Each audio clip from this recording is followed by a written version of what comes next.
Hi, brothers and sisters. I am Saranamurthy, History Faculty of Shankar Academy. Now, we are going to discuss, particularly, I am going to discuss about taking an optional subject.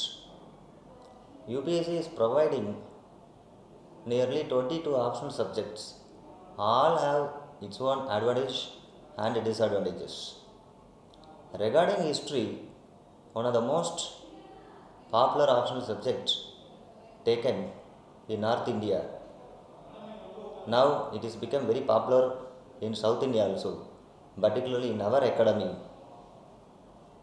In case of history, no need to discuss any new points because history is as old as the evolution of the human being. It is a life history of yours, it is a life history of mine, it is a life history of theirs. So, the only difference in the practical and theoretical is practical we are facing in real life, theoretical we are studying in the book. The same thing we are going to do it if you take history as an optional subject. Right. Regarding the history as an optional subject, it consists of two papers. Paper 1, it does cover ancient and medieval portion. Paper 2, modern India and world history, particularly only modern world history. No need to study ancient and medieval history because many people are eager to take as history as an optional subject, but while preparing by themselves, they are misguided. Sometimes, without any guidance, themselves started to prepare. For example, while studying the world history, many people are studying Greek and Roman civilization length and breadth. No need to study. If you come to the medieval, no need to study about the Ottoman Turks. The only thing is modern world history. That's why it's actually not the world history, rather than it's just the modern world history that constitutes one of the section of paper 2. No doubt, if you take the syllabus of the history in UPSC website or from any textbook, it would run for 6 page or 7 page when compared to other optional subjects. Yes, absolutely.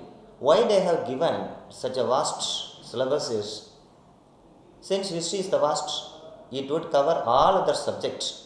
That's why it is popularly called as the father of all subjects, because no subject would start without the history.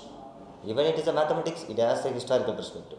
Even it is a political science, it's a historical perspective. Who started that? Even if it is a medical science, who started? That's why all the subjects start with the history. That's the reason what to study and what not to study. It is clearly mentioned in the UPSC website under the history as an optional subject. That's the reason it would run for 6 and 7 pages. There is no hidden topics in the case of history. For example, if it is the Mauryas, you can buy a separate book for Mauryas which would run for 200 papers or 500 pages. But it is immaterial. In the case of Mauryas, what they have been provided in that syllabus, that is more than enough. And if you come to the modern India, plenty of books are available. For example, for M.K. Gandhi alone, we have hundreds of books. If we wanted to study about M.K. Gandhi, that itself we can pursue for 3 years or 4 years. But that is immaterial. Just the thing is, what has been asked by the UPSC previously and what is the syllabus regarding Gandhi in UPSC history as an option. That is the reason they have correct manner given. These are all the topics alone you must study. That's why there is no hidden topic in the case of history. That's why they go for approximately 6 to 7 pages. Because many students approach me that, sir, when I see the history as an optional subject, that to the portion, it would go for 6 and 7 pages when compared to other. Yes, I accept that one. What's the thing? I answer is what I previously said. That is the answer to all of my brothers and sisters. And another thing, many consider it history is exclusively for the arts, or history is exclusively for those who can write in a story like version. No, it is up to your own interests. Whoever it is can take history as an optional. Because as I said in the initial of this discussion, history is not new to us. All should have studied history up to 10th standard. Only thing is, from 11th standard onwards, you are going to discuss, or you are going to take a particular subject. It may be a maths, it may be a science, even history as an optional. History as a separate subject is available in school level as well as in college level. That's why all should have studied history up to 10th standard. Only thing is, we are refreshing that portion, but up to 10th standard what you have studied is without understanding it properly, but now what we are going to study is with proper manner. That UPSC will definitely redefine you in the case of history. And next, let me come to what are the advantage and disadvantage of taking history as an optional. Is that disadvantage in this case is, it seems to be that it's a vast. That's the first. And another thing, if you can able to read, yes sir, I am ready to study 1 or 2 books, I have the reading comprehension, even though I don't know the exact grammar, even though I don't know the exact vocabulary or the complicated words, that's good. If you are able to sit and read for 1 or 2 more books, excellent. History, it's your optional. That's why one disadvantage is syllabus, it seems to be vast, and another thing is you have to study 1 or 2 books additional.